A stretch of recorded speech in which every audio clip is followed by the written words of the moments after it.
terms of the priority AD carries.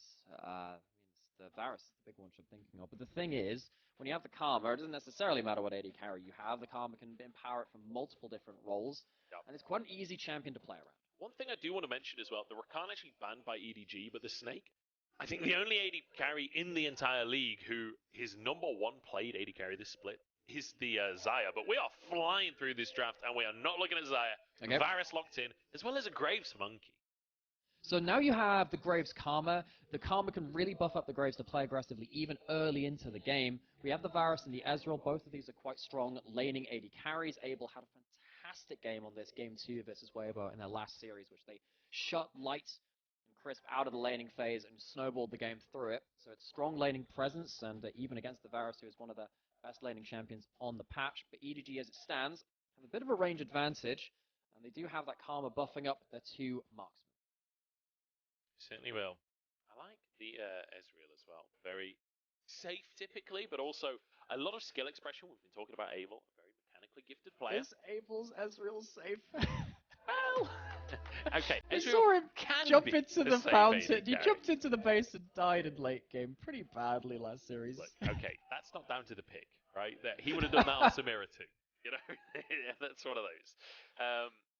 But yeah, a lot of skill expression anyway. We'll see if he can make it work for himself here today. As Nautilus now going to come on through, the Taliyah banned away from Angel as well, which has been one of the picks that he's sort of leaned towards. We talked about these global picks, the Taliyah, Twisted Fate, still open for Angel if he does want to go for that style. I think on the other side though, EDG, they really do need some more teamfight engage from somewhere or other. It's going to come from support role. Shambu first game on this stage is going to be on the rail. It's kind of like your bread and butter champion, the jack of all trades of support. It's a good way for him to show off multiple different skills. Against Ppgod's Nautilus though, it's a champion which he's had a great amount of success on through his history. Arla doesn't have his Jax, doesn't have his Cassandra, going to have to dip down a little bit further into the pool, and he's going to go towards the Aatrox. Typically we have seen this go towards more of an assassin-ish build, but I think in this game, if he goes towards the Sundered Sky and can be a bit more of a frontline menace, I think that would really, really help with the double AD carries already bringing up a lot of damage. Weird to see Azir as a last pick option.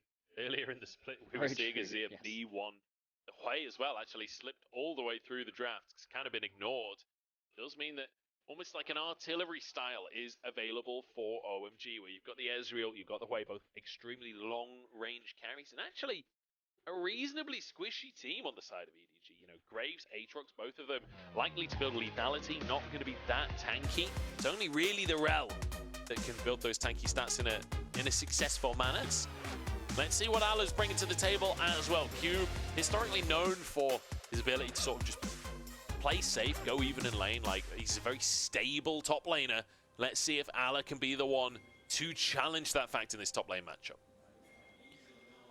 Game 1 of our second series of the day. 2 teams which are looking to stabilize, looking to get some feet under them. That's kind of been the theme of today.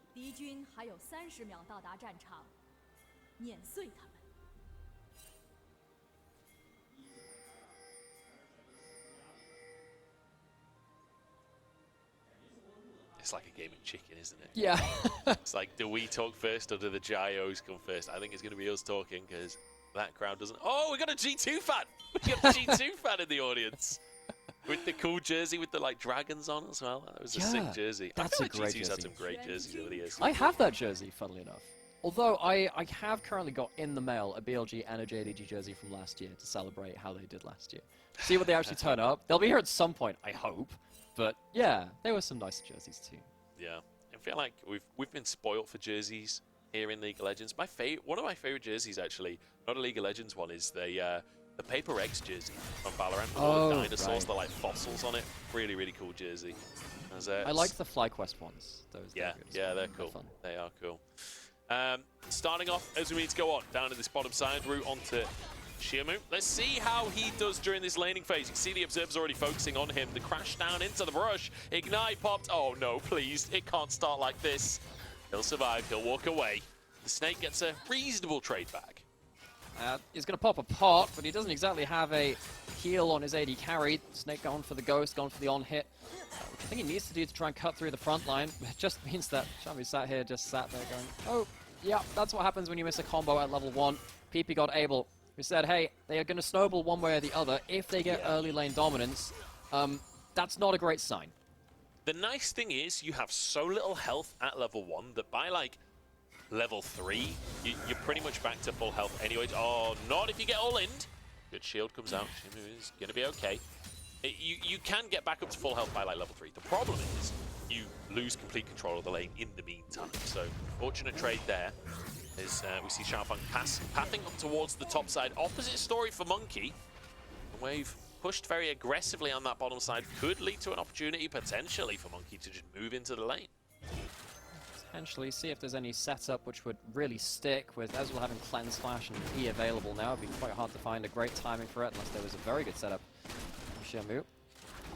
See that Monkey on the Graves. The great thing about Graves is that if nothing ever presents itself across the map, you are very happy to just hoover up farm. So one of the best things about this champion, it kind of means that you can just sometimes just leave things be, let your lanes just exist, try and get a double scuttle if possible. Interesting here that Cube is actually recalling in the enemy topside jungle to be a bit of a living ward as he gets his first reset of the game. Gives XiaoFang a bit more information to play with. Certainly does. Crab spawning, passive jungle matchup so far. Playing opposite, playing for the farm, which honestly I think is Graves. You're quite happy with the way that's going to go. Monkey spotted by the Scryer's Bloom from Ppgod. As XiaoFang's here, but minute till the grubs come up.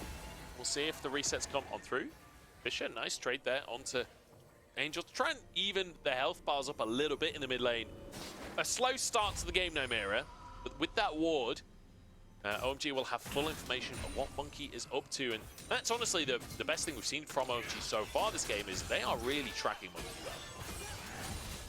They are, and the thing is, it's not like they're tracking him and then also being able to deny him farm. You can see that one of the common things we see from junglers, after their first clear, you do recall, hopefully near the enemy jungle, and you kind of put a ward down as you're recalling, give yourself as long life on that ward as possible, and because that's happened, Monkey will be spotted going towards his top side of the jungle, which means that Monkey doesn't really have that many aggressive options. But again, returning back to it, Graves doesn't always need to do the aggressive options. It's just kind of fine to just keep hunting for sport. He's going topside right now, and to be honest, I didn't see any pings on the ward when he walked over it. However, the fact that he's not on Grom does mean he's doing something somewhere. So Cube should know to be cautious here. Ghost comes out, Monkey doesn't find his opportunity. So well played by Cube. Very aware of what's going on there. Knows that if Monkey's not on Grom, he's trying to do something, and he's probably on the top side. Yes, you know monkey see, monkey do, but have you heard of monkey no see, monkey gank? We'll work on it. Monkey no see, monkey do. Monkey no see, monkey still do the same thing. It's incredible logic. We have all the research and development on catchphrases here in LPL. So we do see one of those early grubs, the grubby tubbies, I like to call them. It's going to be on commercial break, that first one, until we get the second spawn coming through. But just the first one taken away, denying XiaoFang the other two, or rather the full set. Yeah, so gets the bonus XP. You do get more XP for the first one you take each game. XiaoFang just looking for a 1v1 between the towers here. Monkey will survive, but that might reset the Wolves. XiaoFang now moves in. Try and go for that objective. Smite comes through. XiaoFang takes it away. Level advantage there. Monkey takes a chunk for his trouble as well. Nice roam up from Ppgod as well, just to make sure that nothing more can come of this one, and XiaoFang will guarantee these other two grubs. Oh yeah, good you reminders of the support roams as well. Again, for the first half of the split, we've largely seen Lucian Nami, Lucian Milios, we've seen Renard, we've seen Ashes. Having these melee supports can really help you make early plays. It can help you roam out just at the level 4 mark, whereas Enchantress, they kind of want to stick around and achieve lane dominance. Ppgod having an attempt there. At least forces Monkey to play a bit more defensively. He's going to go on towards the Dragon, but Angel and Ppgod in River, this might not be a done story just yet. You need to spot him first, though. He doesn't exactly have a lot of control right now. They should get priority in the bottom lane. Ppgod punished for even looking in his general direction. XiaoFang still on that top side, moving towards the mid lane now as Fisher will be able to just clear that wave away and move alongside Angel. We could have a bit of a scrap on our hands, but Abel is caught underneath his tower right now. Bit of damage onto Monkey. That's the Spiraling Despair on cooldown now. XiaoFang jumps onto Fisher, but he's okay for the time being. The Snake pushes forward. EDG just about securing this one. Smite should grab it, but maybe OMG get the fight. Good ball in, but it's Ppgod to go down. XiaoFang desperate to answer this one as Xiaomu falls, but Monkey is flashed straight into XiaoFang. It's a double on the Xin Zhao, and a great start for OMG. EDG are tanking the Dragon for so long, and this is very early game. They don't have the HP to win the fight after that point. It's going to be XiaoFang, the new kid on the block for OMG, that walks away with 2 kills. EDG felt like they were running out of options in regards to what Monkey could do with his time on the maps. They tried to go towards Dragon. That's a little bit unwise, it feels like, after OMG punished them for staying on it for so long. You see at this point, you know, Monkey's been kind of forced to reset it a little bit. When you're going into this choke point against Angel, he can kind of walk up and use his range, use his level 6. Of course, there aren't that many level 6s to come through. That's already a big chunk. It lasts so long, this Dragon fight, that Abel gets to go from under his bot turret, then also into the river as well. It's just a case of EDG taking so much time that it gives an opening for OMG. I love that Monkey is like walking towards Abel, autoing, like emoting, and then Abel turns around, hits him with the WE, and suddenly Monkey has to flash over the wall. It's like, yeah, I don't know if you're winning the fight in the way that you think you're winning that fight. Abel immediately turns it around. And now 2 kills for XiaoFang on this Xin Zhao. It's definitely a good pick to have the kills on early on. That it is, and it means that Monkey on this Graves going to find it a little bit harder to really walk up. Graves does not like face-checking stuff like Nautilus, and doesn't really want to be face-checking a Xin Zhao with that much gold in pocket as well. You'll notice that the junglers have picked up Doran's Blade. Similar kind of story to what we've seen with the bot lane double Doran's items early on. Jungle items don't give you many combat stats. They don't really give you any. They give you regen when you're in jungle, and they give you obviously some of the smite bonuses as well, which stacks up through the game. The Doran's Blade is an early spike, and now you have the Dirk in there for Monkey as well, to just give you some ability after your first reset to brawl a little bit more. Monkey now has level 6. He's going to try and look for as much information as possible. He's not really going to find any camps up. He's also not going to find any wards, which means he's unseen.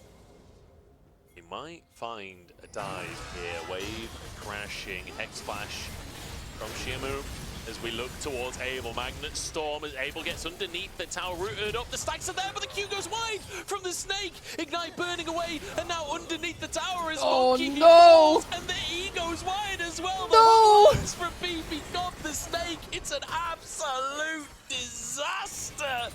And OMG now 5-1. Oh, the EDG youth brethren of Monkey and Fisher, who've come up together into the LPL, fall together under the bot lane turret of OMG. What were we saying about this duo of Abel and Ppgod? They either snowball or they die hard trying. They are now ahead of the game after a botched play from EDG. Monkey off of vision, but I think that just by process elimination, you see the wave crash come in, the body language shows that OMG know that they've got the extra dive coming through, and as you rightfully said, the Q on the 3 stacks does not get the kill. It misses. Abel gets to get himself double buffs after this play too. The hook as insult to injury. This is just disaster for EDG. Yeah.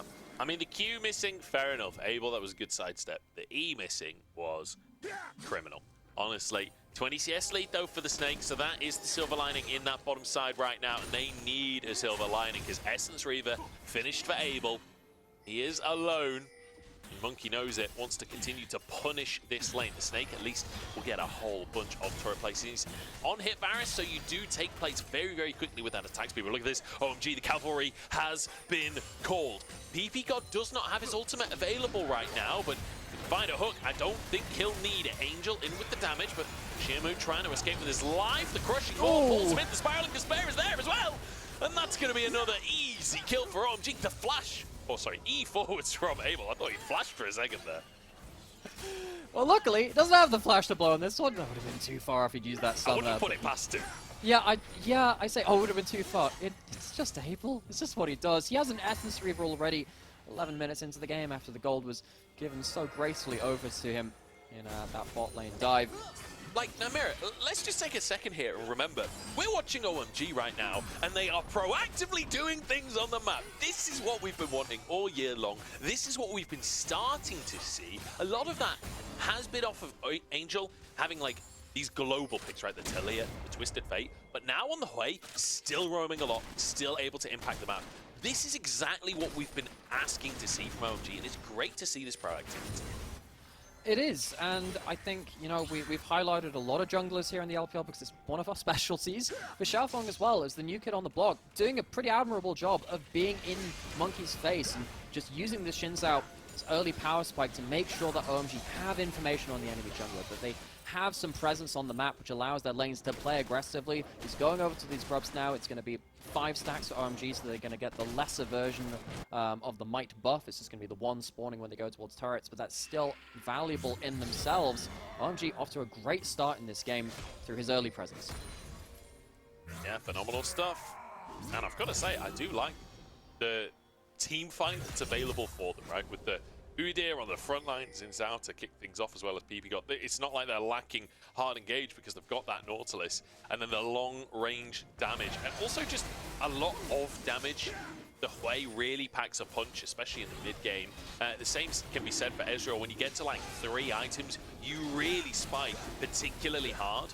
So it's not just about pure scaling on the side of OMG. They do need to use the spikes that, especially Ezreal. I think Ezreal is one of the AD carries that you get rewarded and punished the most for playing either well or badly around your power spikes. But when you do play around those spikes, you are unbelievable amounts of damage. Absolutely, and it means that, I mean, it's always been the case. It's that the earlier you reach those spikes, then obviously the more you can brutalize the game. Because often when you've got tier champions, that is like a hard timer. You need to reset that. You need to start stacking that up. Get enough gold to get yourself in early Nymeara. It means you even stacked it up quicker. Really start flipping the game. And the Snake and Shamu, it has not been a great debut for this new kind of bot lane duo into the LPL. The early laning phase, a couple of those crash downs missed by Shamu, the new kid for EDG. Now they're losing solo first turret in that bot lane at 14 minutes. It's just going to be, I think actually the last plate didn't go over to Abel as he just about missed out by a second. But either way, it's a bit of a misplay in terms of the gold there, but still, dangerous stuff for EDG on the spot side, and we know this is something which OMG can very successfully snowball around. Collateral damage actually used by Monkey here. Should get his E up shortly. There we go. And force the flash as well. Cute. Good punish. And here comes Ppgod. The depth charge will land onto Monkey, and the ranged kill from Angel. Ala forced the flash. Oh, man. Where has this OMG been all split? I'm loving this game. They've really started to show themselves some confidence in the way that they're playing. And they're playing around like this orbital strike follow-up. It is really just like the firepower coming in from the heavens as Angel calls down the Searing Bolt on top of the CC. Ppgod getting involved in the game too. Ppgod on these melee supports has always been a real pleasure to watch, whether it's Leona or Nautilus or whatever. He's been able to really set up some good plays now in the early game. I feel like this, today for me, this is like, I don't know, just verification that you can play aggressive. You know, I feel like all of these teams have been playing so slow. I knew they didn't believe me. I knew I was right. They should have listened. We get FPX punishing that slow sluggishness up against a top team, no less, in NIP. And now we get OMG punishing this slow sluggishness from EDG. It feels so vindicating to see two teams playing proactively and quickly, rewarded with big leads. Like, I mean, there's a 5,000 gold lead almost. And the great thing about this is that, you know, for those that haven't caught up with all of the regular season in EDG, we have had the largest slowdown of any region between summer of last year and then spring into this one. The game time on average slowed down by 3.5 minutes. That is absolutely glacial in terms of League of Legends. The fact that we're getting faster games is a great sign for our region. Cube gonna try and get away here, but the root will land, and you expect him to go down Q3 damage. It is absurd, as you expect with the Brutalizer in the inventory for Ala. So here we go. Charge in the mid lane to answer. Pass the driving test. On the bottom side. XiaoFang gonna get one. He's gonna ride this straight into the wreckage. Sometimes that happens. Steers it in the right way. Gonna get a second shot. That's enough from him. Does mean that OMG, despite losing the top laner in the bot lane, get themselves a good push in this mid lane to secure themselves some presence here. Of course, one of the big things is whenever mid lane turret falls, expect wards to start following it after that point, which means that EDG need to be very, very careful about even stepping foot into their own jungle now. They absolutely do. Alec finishes the tower on the bottom side, so at least it's a trade of tier 1s. across the map. But that is all 3 tier 1s taken by the side of OMG, importantly. Still 2 remaining for EDG to take. So potentially standing gold, but equally bastions of defense for the side of OMG. Yeah. Makes it a lot more difficult, like you say, for EDG to get any kind of deep vision. And you expect OMG to push that vision line further forward. 4,000 gold lead for them. So far, so good, with a Drake picked up early on in the game as well. They'll be looking to, hopefully for them, snowball the Drakes, because it's a Hex Soul as well. Drake coming up in under a minute's time now, and you fully expect OMG to be in control of the situation. Abel's walking up aggressively. See if there's a flank angle to be achieved here. Because Abel has Flash, Cleanse, and E, but needs to be careful. So they're just about missing out on that ult. And Abel walks away safe. I just love that Abel doesn't even E for that. Like, doesn't even give it the respect to use the, like, 8-second cooldown reduced by Qs of the Ezreal E. Just slowly sidesteps it. Had Cleanse if it even hit anyway. Very, very tough game for the EDG bottom lane here, as OMG just continue to siege away here. Dragon's still not even spawned. They can go to that after the tier 2 in the mid lane. And again, we talked about this like long range composition from OMG. We didn't even mention the fact that long range compositions like this are real good at sieging. Yeah, even if, you know, they go towards big team fights too, like they have the huge CC to then pin people down to be nuked in that kind of sense, but it feels like with OMG winning those team fights, there's the threat that they get Dragons, get the Baron, and as soon as they get that Baron, that siege is going to effectively end the game. This could be a 1 Baron game because of the threat of that siege, as you rightfully pointed out. The items are going to make that even worse. Once you get Horizon Focus on Hwei, it means that once you hit long range skill shots, you do even more damage. With Ezreal, no need to really explain this. Miramana is almost online. OMG, it gets worse from here. I'm sorry, EDG. This ain't getting better for you. Yeah. I want to go back to the conversation of power spikes as well for the Ezreal, because you talked about how brutal that can be when you're against the Ezreal. And I think that's key wording, because it goes for the Sherildas next. Obviously, the Brutalizer are part of that build. That 3 item is a massive spike for the Ezreal. Despite you know, Sherilda's getting changed in the off-season, still can be an item that's incredibly effective on the Ezreal. So, funnily enough, the person who I tend to just, like, follow as my Bible for Ezreal is Dragdar, or one of the EU Ezreals. He's actually been a fan of Shojin recently, too, especially when you're not against heavy tanks. There's a chance you could go towards that. I think Abel's also had some tanky third item builds as well. I don't know whether I like that. See what I've been doing a lot. And he is going for that, of course he is. I've been doing a lot of the reading on the Ezreal builds. Like, obviously, Shojin, you can go third, you can go Sherilda's third, you can swap between those 2 third and fourth as well. You can just go Frozen Heart. I personally hate it. Like, I understand the logic. You're against a Graves, an Aatrox, and a Varus. I don't think it's inherently bad, but I just... As an AD carry, I want to do a lot of damage. I don't want to be tanky. I just want to hit really hard. The logic is, it's Abel, and he's going to be taking damage regardless of whether he wants to or not. So maybe this is a player for going like, I need to not die because I know how I am. Know thyself is an important adage to throw into some of these teams, and he will now be kind of the main character for a little bit. Him and Angel, they are very much locked and loaded. Baron's up on the table as well. See if EDG are going to have to be respectful of that one. Vision control being starved out. They do have the scuttle for just a little while longer. They did clear that one, but it feels like OMG, they're going to be controlling every single lane, and EDG likely, at minimum, blowing teleports to stop a Baron. I just love the way that OMG are playing the map as well this game. Like, just slowly but surely, moving around the map, taking these towers, using the fact that they do have incredible tower damage with the Ezreal. Oh my goodness, Fisher might die to that. Spiral in despair. The bolt from the sky doesn't hit the dodge on the ultimate as well. Fisher gets away with his life, but the tower goes down. That's all 3 tier 2s. We're 21 minutes in, and OMG, who systematically picks these towers apart, they're just moving around the map, sweeping up these objectives. And it feels like there's so little to be done from EDG. What you're realistically looking for is the flank assassin teleport from Aatrox. That's effectively all you're looking for at this point. There is no one else that can make the game-winning play. I think even if Rel gets a good engage, I don't know if it's enough. Maybe if it's all 5 members or something really godlike that. Godlike Monkey can get himself into that play too. Very dangerous. XiaoFang, though, is using the Hex Gates to really punish that Rel we just talked about. Yeah, he does not want Shimu to get away with that one. not respecting the fact that we are on the Hextech Rift. Flash comes through, but that ain't getting you out of this one. And with a support pick on XiaoFang, that could well just be Baron started, honestly, for OMG. I think it should be, and at the end of the day, it feels like EDG, they're going to have to, at minimum, try and look for a response. They're lucky that they don't have to blow teleports to get here, but they are not so lucky in the fact that they have to fight this OMG team. Remember that time when you said one of the win conditions is a big old rel? Well, it's going to be hard to find that when you don't have your rel alive for the fight. 4v5 here at EDG, already at desperation stations at 22.5 minutes into the game. OMG just sitting on the objective as Ppgod and Cube zone away all 4 players. Maybe they get an answer, but no, it's going to be Cube running into 4 as Ppgod survives. XiaoFang arrives on the play. Cube's going to go down. Finally, a pick for EDG. A positive, but it's very much a copper lining in this one as OMG still get themselves the Baron.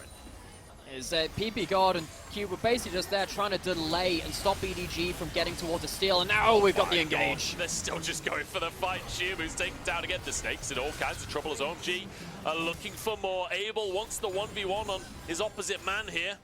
Way over the wall, but he can't quite close the gap.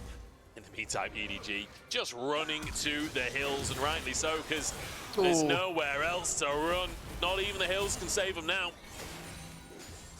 OMG, clean snowball.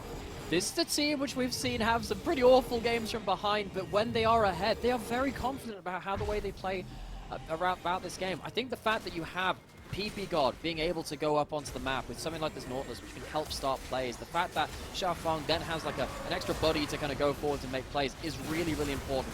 Ppgod just delaying, throwing CC onto the enemy jungle to make sure that they can't go for the steal. They're a little bit upset, I imagine, that they don't get to finish off the immediate kill onto Monkey, but still, they walk away with the Baron and they get the fight just after this too. They're getting the Dragon picture-in-picture. Everything still very happy for OMG. OMG absolutely chilling. XiaoFang, great engage there. Punishes XiaoFang. I feel like, you know, it's XiaoFang's first game in the LPL. You've got to give him some leeway. Like, you've got to give him time to build into this one. And the picks that they found on XiaoFang, it does feel like a little bit of that rookiness showing through of him just mispositioning slightly, and OMG doing a really good job of punishing. Like, the pick that they get using the Hex Gates, like, that's an easy mistake to make from XiaoFang, but a great punish from OMG. And now they took apart all of the tier 2s back before they even got a Baron. Now with the Baron, they're going to break this base wide open. Thinks that with the Graves ult coming through, it's maybe just enough wave clear, but it's a delaying, and it means that you don't have those cooldowns now to look for a fight afterwards. I think OMG are likely looking to just get themselves a reset, take what they can, and spend gold before back out onto the map. I don't know, with the Baron, they got like one wave. I don't really know if they can really force this. We'll see. Ppgod doesn't have flash. Harder for him to force a fight right now, but as he said before, the siege is really strong. Feels like the wave clear has just run out. Yeah, and the CDR at this point for your Ezreal is so much, you're just spamming the W's on the towers. The damage is insane. Fisher just drops, able to ease forward once again.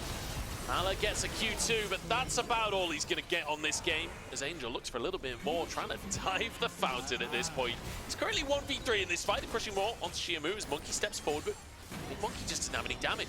2 lethality items in 25 minutes just is not going to cut it. Angel has the Medj eyes, and at this point, he's going to be disappointed at how fast this game is ending. He wanted more stacks for this one.